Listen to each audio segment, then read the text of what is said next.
on, the pen that's correct for you isn't necessarily the best pen for someone else, because everyone's different and your choice will vary depending upon your personal preferences. So today I wanted to provide you a starting point for choosing a pen to use in your planner. And if you're like me, you'll most likely end up trying several different kinds of pens before you find the best fit, and that's okay.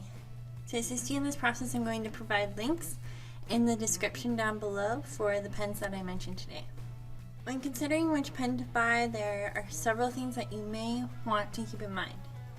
For example, do you need it to be retractable or capped? If it's retractable, you don't have to worry about losing the cap, and that may be an issue for you if you like to keep your planner in your purse. What tip size do you need? Something that's fine or bold or medium? Do you want one that's refillable or one that's disposable? How comfortable do you want the grip to be? Should there be a cushion, or are you okay with just a stick design? Will it bother you if it smears easily? And if it does, you may want to look into getting something with more quick drying ink. Also, what is your budget for pens?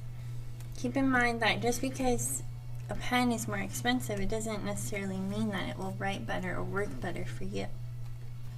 And will it bother you if the ink flow is not smooth and consistent? Do you want a metal tip or a needle tip? And does it bother you if you can feel the pen tip dragging across the page? If so, you may want to consider getting a needle tip. Will the ink glob or leak out of the pen? And also, how heavy or large is it? Is it going to bother you if it's too heavy to hold? And if you need to keep the pen in a pen loop for your planner, you may care about how fragile the clip is. Also, do you want the ink cartridge visible so that you can tell when you are about to run out of ink? So as you can see, there are many types of pens, but today I'm going to be covering ballpoint, gel, marker, and rollerball pens.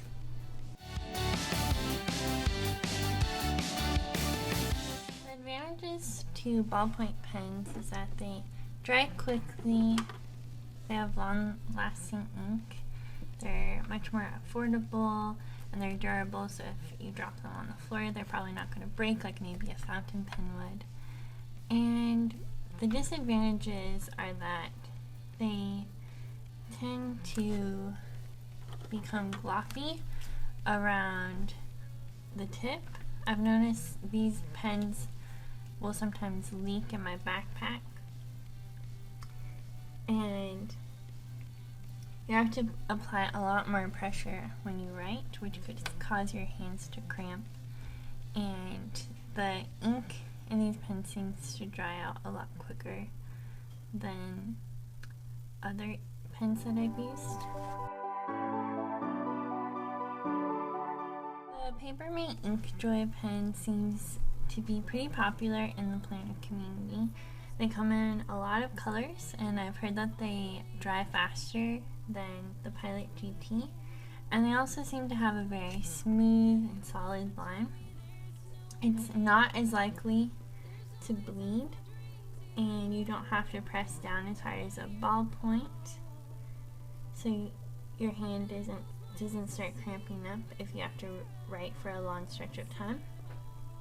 But since it uses a different type of ink than ballpoint pens, the ink can stain fabric if it comes in contact with it, and it can sometimes run out of ink more quickly, or to take longer to dry than maybe a ballpoint pen would.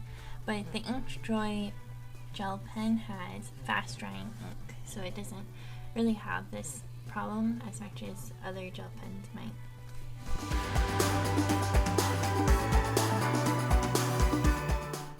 Papermate Flare Felt Tip are marker pens that have a thick tip so that it doesn't fray out at the end like maybe a normal marker would, and they come in a lot of different colors, and it usually doesn't bleed, as you can see, like maybe something like a Sharpie would bleed.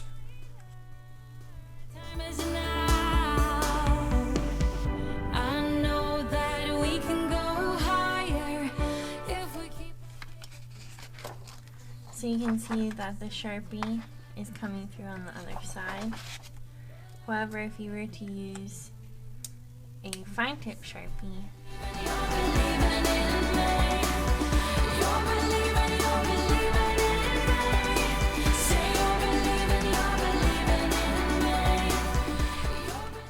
it doesn't bleed through the other side. The Papermate flares, if you use them on really thin paper that's much thinner than the Happy Planner paper, then I have noticed that they will sometimes bleed through.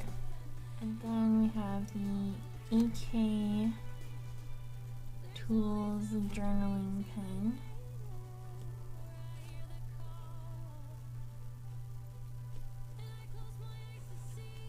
These come in several different sizes. I just use the 0.35 millimeter size journaling pen. And these actually used to be my favorite pens, and I still use them for drawing.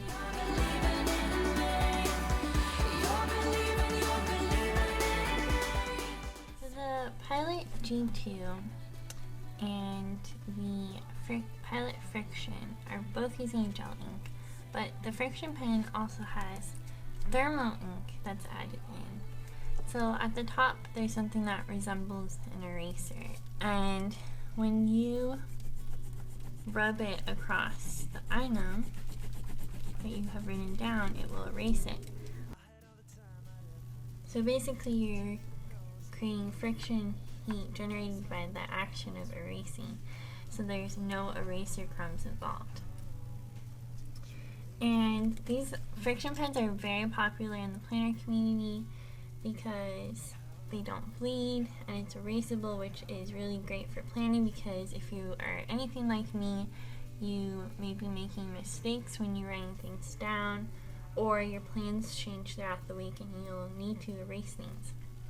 If I'm using something that's not erasable, I like to use whiteout in my planner, but that doesn't necessarily work well if my entire planner has whiteout on it.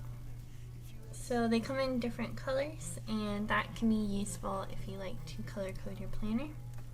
But the issue for me is that when I erase something using a friction pen, I can still see, no matter how many times I rub it, I can still see a faint outline from what I tried to erase. And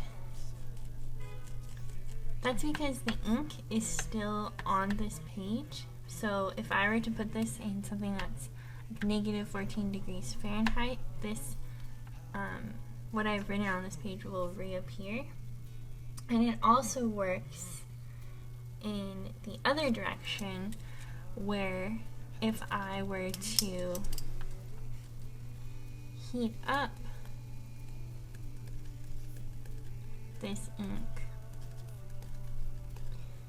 then it will disappear, because I've heard stories of people who have left their planners in a hot car, and when they came back, the ink from a lot of the pages had disappeared and they couldn't see what they had written.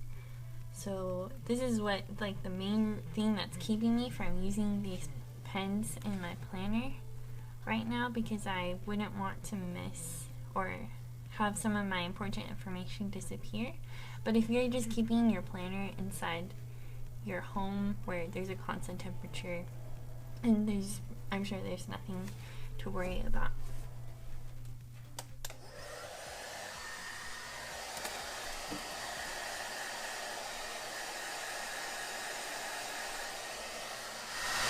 So as you can see, the ink has completely disappeared just by blow drying onto this piece of paper. When I first started planning, my favorite pen was the EK Tools journaling pen, and I do still love this pen, but my new favorite pen is now the Pentel Energel Deluxe RTX pen with a needle tip instead of a metal tip, which looks like this. And the reason why is because it's much smoother to write with. When I bought this, I decided to buy about 4 different versions, and I decided that this needle tip one with 0.7mm ball was my favorite. And this pen is relatively light, the ink doesn't bleed or spread, it has a comfortable grip to me, and I've never had a problem with it leaking, and I've had it for several months now. And the reason why I love this pen so much is because for me it's incredibly smooth to write with, and I normally have that problem where when I'm writing the tip of the pen is rubbing against the paper and kind of dragging across it, but this pen doesn't do that. And it forms, as you can see, a dark consistent line without skipping in comparison to maybe some of the ballpoint pens, which require a lot more pressure to write with. So let me know down in the comments what your favorite pen is, because I'd love to know. I hope this video will help you out in finding a pen that works best for you. Thank you so much for supporting my channel by watching my videos every Saturday. Bye!